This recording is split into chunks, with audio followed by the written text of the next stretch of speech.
చేయండి. ఇది పిల్లలాట కాదు. ఏదో పొలిటికల్ స్పీచ్ ఇచ్చి కేసీఆర్ ను 2 మాటలు అనిపోయితే సమస్యలు సాల్వ్ కావు. బీసీ హాస్టల్లో 2 ఆడపిల్లలు చనిపోయినారు, భవ్య, వైష్ణవి. వాళ్ళిద్దరికి న్యాయం చేయాలి. కనీసం ఇన్వెస్టిగేషన్ చేయాలంటే చేతగానటువంటి ముఖ్యమంత్రి రేవంత్ రెడ్డి గారు ఇవాళ 2 బిడ్డల ఆడపిల్లల తల్లిదండ్రులు వచ్చి ధర్నా చౌక్ దగ్గర ధర్నా చేస్తా ఉంటే వాళ్ళని ధర్నా చేయనీయకుండా అరాచకంగా పోలీసులు తీసుకుపోయి అరెస్ట్ చేసిండ్రు. కేసీఆర్ గారి పాలనలో ధర్నా చౌక్ లేదు, ఆ అవసరం రానియలేదు. ఎవరొచ్చినా కూడా మేము మాట్లాడినాం, ఎవరొచ్చినా సమస్య పరిష్కారం చేసినాం. పారిపోలే మేము వెను చూపించి. జరుగుతాయి సమస్యలు ప్రజా జీవితంలో, నిలబడాలే. నిజంగా పరిష్కరించినప్పుడే ప్రభుత్వం అయితే తప్పితే విమర్శ చేస్తే ప్రభుత్వం కాదు. నిన్న ఉద్యోగాలు ఇచ్చే దాంట్లో కూడా మొత్తం స్పీచ్ అంతా పొలిటికల్ స్పీచే. కేసీఆర్ ఇచ్చిన ఉద్యోగాలకు ఈయన నియామక పత్రాలు ఇచ్చి పొలిటికల్ స్పీచ్లు ఇష్టం వచ్చినట్టు మాట్లాడు. పర్వాలేదు, పాలిటిక్స్ చేసుకోండి, ముంగట పార్లమెంట్ ఎలక్షన్లు ఉన్నాయి మాకు తెలుసు. కానీ చిన్న పిల్లల జీవితాలతో దయచేసి ఆడుకోవద్దు. ఎస్సీ వెల్ఫేర్ హాస్టల్లో భువనగిరిలో 2 ఆడపిల్లలు అనుమానాస్పద పరిస్థితుల్లో చనిపోయినారు. ఇంతవరకు కుయ్యి లేదు, కుటుక్కు లేదు, సప్పుడు లేదు ప్రభుత్వం నుంచి. ఏం జరిగిందో తెలియదు, ఆ కేసు ఏమైతుందో తెలియదు. ఆనాడు తెలంగాణ ఉద్యమంలో ఇన్ని చావులు చూసినామంటే మళ్ళా 3 నెలల్లో ఇన్ని చావులు చూడడం నిజంగా ఒక తల్లిగా, ఒక తెలంగాణ బిడ్డగా అత్యంత బాధాకరమైనటువంటి సన్నివేశం. ఇది సిగ్గుచేటు. పరిపాలన చేతగానటువంటి ప్రభుత్వం కేవలం విమర్శలకు మాత్రమే, ప్రతిపక్షాల మీద ఆడిపోసుకోవడానికి మాత్రమే ముఖ్యమంత్రి గారు ఉన్నట్టుగా చేస్తా ఉన్నారు. ఇవాళ ముఖ్యమంత్రి గారికి హెచ్చరిక చేస్తా ఉన్నాం. మీకేం పోయిందయ్యా? ఆ తల్లిదండ్రులు ఆడ ధర్నా చౌక్ దగ్గర ఉండి కొంత 1 గంట సేపు వాళ్ళ బాధ ప్రపంచానికి పంచుకుంటే ఏం పోయింది మీకు? ఎందుకు వాళ్ళని అట్లా గొర్రెలెక్క ఈడ్చుకుపోయి అరెస్ట్ చేసిండ్రు? ఆ అధికారం మీకున్నదా?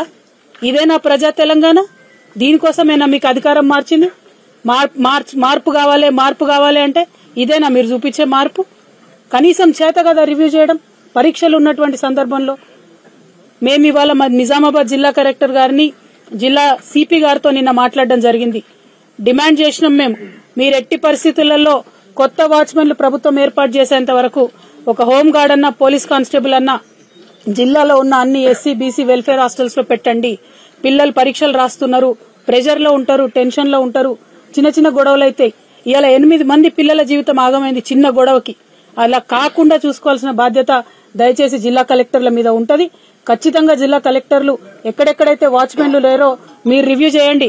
మీ ముఖ్యమంత్రి గారికి తీరిక లేదు, ఆయనకు పట్టి లేదు. పిల్లలంటే పిట్టల్లాగా పిల్లలు చచ్చిపోతుంటే పాలిటిక్స్ చేస్తున్నారు తప్ప ముఖ్యమంత్రి గారు పని చేస్తలేరు. కాబట్టి జిల్లా కలెక్టర్లను నేను రిక్వెస్ట్ చేస్తా ఉన్నాను. నిన్న నిజామాబాద్ జిల్లా కలెక్టర్ గారికి మేము మాట్లాడినాం. తక్షణమే వారు అక్కడ హోంగార్డ్ ని పెడతామని చెప్పినారు. కౌన్సిలర్ ని కూడా పంపించమని మేము చెప్పినాం.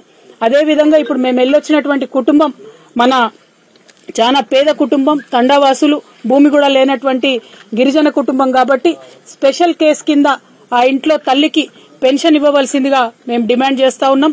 అట్లానే చనిపోయినటువంటి బిడ్డకి ఒక సోదరుడు ఉన్నాడు, ఆ అబ్బాయికి తక్షణమే జాబ్ ఇవ్వాలని నిన్న కలెక్టర్ గారికి మేము డిమాండ్ చేసినాం. ఈ రోజు పొద్దున ఆర్డర్ రావడం కూడా జరిగింది, సంతోషం. అదేవిధంగా కాంపన్సేషన్ ఇవ్వాలని కూడా మేము డిమాండ్ చేస్తా ఉన్నాం. బీసీ వెల్ఫేర్ హాస్టల్ నుంచి, బీసీ వెల్ఫేర్ శాఖ నుంచి, విద్యాశాఖ నుంచి, అట్లానే ఇంకా ఇతరత్ర ఎట్లా ఇస్తారో తెలియదు కానీ 15 లక్షల రూపాయలు ఆ కుటుంబానికి ఇవ్వాలని చెప్పి మేము డిమాండ్ చేస్తా ఉన్నాం ఈ సందర్భంగా. అదేవిధంగా మరి చాలా అంశాలు అక్కడ తండావాసులు మాకు చెప్పడం జరిగింది. ఆ అంశాలన్నిటి పట్ల కూడా ప్రభుత్వం శ్రద్ధ పెట్టి తక్షణమే ఒక డబుల్ బెడ్రూమ్ ఇల్లు ఆ కుటుంబానికి మంజూరు చేయవలసిందిగా కూడా ఈ సందర్భంగా మేము డిమాండ్ చేస్తా ఉన్నాం. ఇవాళ నిజంగా తెలంగాణ సమాజానికి చాలా బాధగా నేను విజ్ఞప్తి చేస్తా ఉన్నా. ఒక్క 2-3 నెలలు ప్రభుత్వం ఫోకస్ చేస్తే ఈ పరీక్షల సమయంలో, ఈ టెన్షన్ సమయంలో పిల్లలకు ఇబ్బంది కాకుండా కాపాడుకోబడతాం. కాబట్టి దయచేసి ముఖ్యమంత్రి గారికి ఇదివరకు కూడా చెప్పినాం, ఇది రాజకీయాలకు చేయాల్సినటువంటి అంశం కాదు. చేతులు జోడించి విజ్ఞప్తి చేసినాం సూర్యాపేట పోయినప్పుడు, 2 ఆడపిల్లలు చనిపోయినప్పుడు. మళ్లీ విజ్ఞప్తి చేస్తా ఉన్నాం ముఖ్యమంత్రి గారు, మీకు ఇది పిల్లలు పిట్టల్లాగా చచ్చిపోతా ఉన్నారు, దయచేసి శ్రద్ధ పెట్టండి.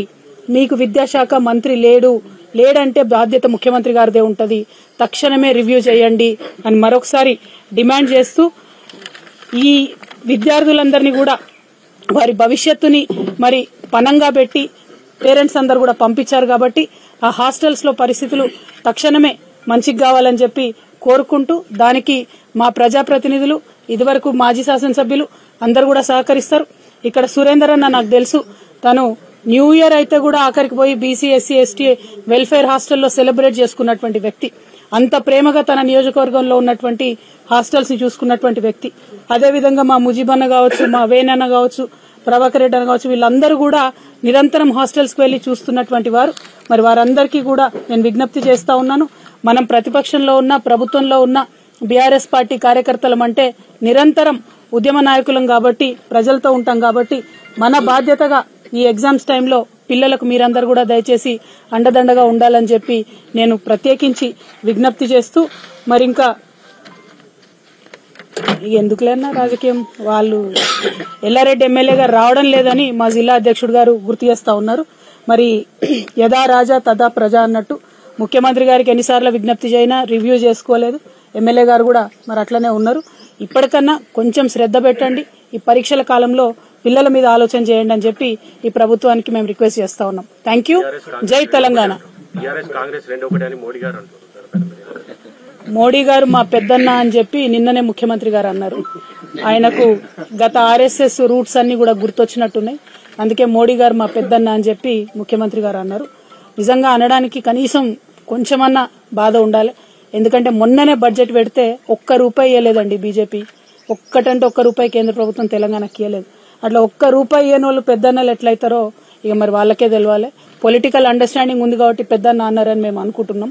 ఎందుకంటే ప్రతి చోట బీఆర్ఎస్ ను ఓడగొట్టాలి, ప్రాంతీయ పార్టీలను బొందబెట్టాలంటే బీజేపీ కాంగ్రెస్ ఒకటైతున్నటువంటి వైఖరి ఇక్కడే కాదు దేశవ్యాప్తంగా కూడా మనం చూస్తా ఉన్నాం. సో వాళ్ళ పొలిటికల్ అండర్స్టాండింగ్ కాబట్టి పెద్దన్న చిన్నన్న అనుకుంటా తిరుగుతున్నారు. వాళ్ళు ఎట్లన్నా తిరగండి, 2 సీట్లు ఎక్కువ గెలవండి, కానీ ప్రజలను విస్మరించకండి, ప్రజా సమస్యలను విస్మరించకండి అని మాత్రమే మేము కోరుతా ఉన్నాం. టీఆర్ఎస్ ప్రభుత్వం మైనారిటీలను విస్మరించింది, పట్టించుకోలేదు వాళ్ళనేది కాంగ్రెస్ ఆరోపణ. ఈ కామారెడ్డిలో షబ్బీర్ అలీ గారు అని పెద్ద నాయకులు ఉంటారండి.